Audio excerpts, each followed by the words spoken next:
ఆహా, నేను థియేటర్కి వెళ్ళి చూస్తానండి. థియేటర్కి వెళ్ళి అన్నీ చూస్తారా? అన్నీ అన్ని చూస్తాను. ఈ మధ్య కాలంలో వచ్చిన చాలా సినిమాలు, చాలా మంది హీరోయిన్లు చూస్తుంటారు. ఈ మధ్యకాలంలో నాకు బాగుందంటే కా అనే సినిమా వచ్చింది కదా, ఆ అమ్మాయి నాకు బాగుంది. అంటే ఆ సినిమా తప్ప ఇంకెవరు నచ్చలేదు సార్ పెద్ద ఇప్పుడు మనకి. ఆహా, బొక్కుని మీకు అడిగారు కాబట్టి వెంటనే స్ట్రైక్ అయింది నాకు. సాయి ఇప్పుడు బాగా మీకు డాన్స్ మీద మీరు దృష్టి పెడతారు, బాడీ లాంగ్వేజ్ మీద పెడతారు కాబట్టి సాయి పల్లవి. అయ్యో అమ్మాయి అద్భుతం, అసలు మాట్లాడొద్దండి. శ్రీలీల బాగుంటారండి వాళ్ళంతా. సాయి పల్లవి అంటే అసలు నేను ఇంకో మాట మాట్లాడండి నేను. అవునా సార్? అంటే అమ్మాయిలో గ్లామర్ అది కాదు, అద్భుతమైన పర్ఫార్మర్ అమ్మాయి, మామూలు పర్ఫార్మర్ కాదు, చాలా అద్భుతం. ఎంతో మంది మనకి గుర్తొస్తారండి, చాలా అద్భుతమైన. సార్ మీ ప్రయాణంలో మీరు ఇంత భావుకులు, ఇది ఉండబట్టుకోలేక అడుగుతున్నా, మీకు ఎందుకు బ్యాగులు ఇష్టం అని ఎలా అడిగితే అడుగుతారు. మీ స్త్రీలతో మీ సంబంధాలు ఎలా ఉండేవి చిత్ర పరిశ్రమలో? నేను నాకేంటో తెలియదండి, నాదంతా మానసికమైన సంబంధం తప్ప ఫిజికల్గానే పెట్టుకోనండి. ఏంటో తెలియదు నాకు ఎవరితోని. నాకు ఓ హీరోయిన్ అని ఏదో చాలామంది చెప్పుకుంటారా, ఆ మనిషితో సైతం నాకు ఫిజికల్గా నాకు ఎవరితోని సంబంధాలు లేవు. కానీ మీకు ప్రేమ కలుగుతుందా? అదేంటోనండి, మనిషి మీద ఒకనొక ఇష్టం. ఇప్పుడు సినిమాలు ఉదాహరించడం చాలా పెద్ద ఇదిగా ఉంటుంది, బాగోదు. మానసికంగా నేను ఇష్టపడడం తప్ప ఇదేం చేయను. ఓసారి ఒక ఇన్సిడెంట్ జరిగిందండి, బ్యాంకాక్ వెళ్ళామండి. కొందరు రైటర్స్తో పాటు బ్యాంకాక్ వెళ్ళాల్సి వచ్చింది ఒక అతను కలవడానికి, ఓ హీరోని. నాతో పాటు వచ్చిన ఒక యంగ్ రైటరు ఒక రూమ్ చూపించి, ఈ రూమ్లో పలానా డైరెక్టరు పేరు చెప్పనండి, 5 అమ్మాయిలతో ఒక రాత్రి గడిపాడండి. నేను అసలు అది విన్నాను కానీ నేను ఏమాత్రం నాకు అది సహించలే, ఏమాత్రం ఆ మాట శబ్దస్ఫోరకంగా నాకు అనిపించలే. నేను ఆ రకం కాదండి, ఎట్టి పరిస్థితుల్లో కాదు. అంటే ఇది అడగడానికి నేపథ్యం కూడా సార్, ఇది ఏదో మీ వ్యక్తిత్వం గురించి అడగడానికి అని కాదు సార్, తప్పట్టుకోకండి దయచేసి. మీరు ఎలా అడిగినా పర్లేదు, బట్ అంటే కానీ అంటే మీ ఇంత భావుకత ఉండే వంశీ గారికి సహజంగానే అంటే మీరు సృష్టించే పాత్రల మీదైనా మీకు ప్రేమ వచ్చేస్తుంది కదా. అవునండి.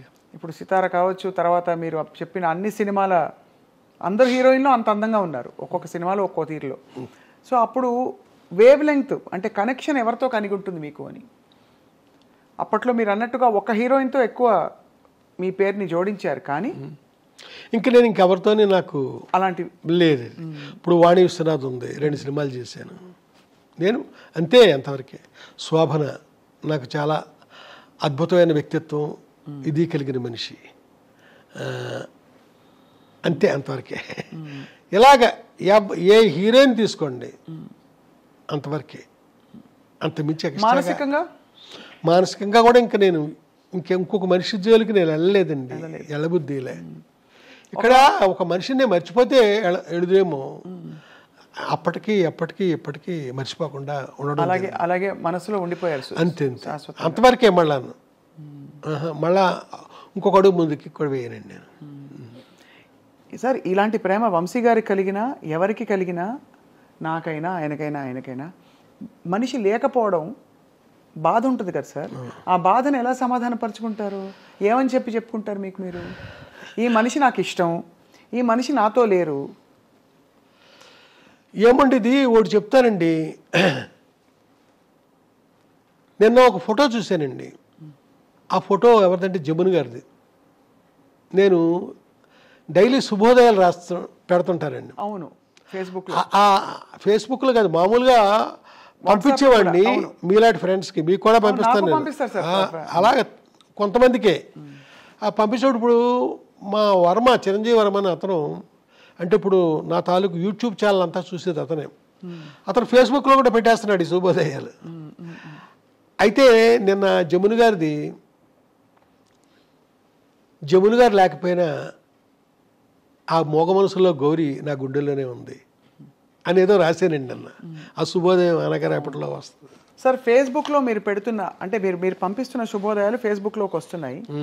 అందులో సరే జమున గారిది పెట్టడం ఒక ఎత్తు అయితే, ఒక రొట్టె ముక్కలు అమ్ముకునే ఒక ఫోటో పెట్టి అక్కడ తమిళంలో ఒక ఏదో రాసి ఉంటే దానికి అంత స్పందన రావడం ఏంటి? వీళ్ళు మళ్ళీ మా పసలపూడి రావాలి అని చెప్పి వచ్చే రామారావు అని మీరు రాశారేంటి అనే ఒక ప్రశ్నకి ఏం చెప్తారు సార్?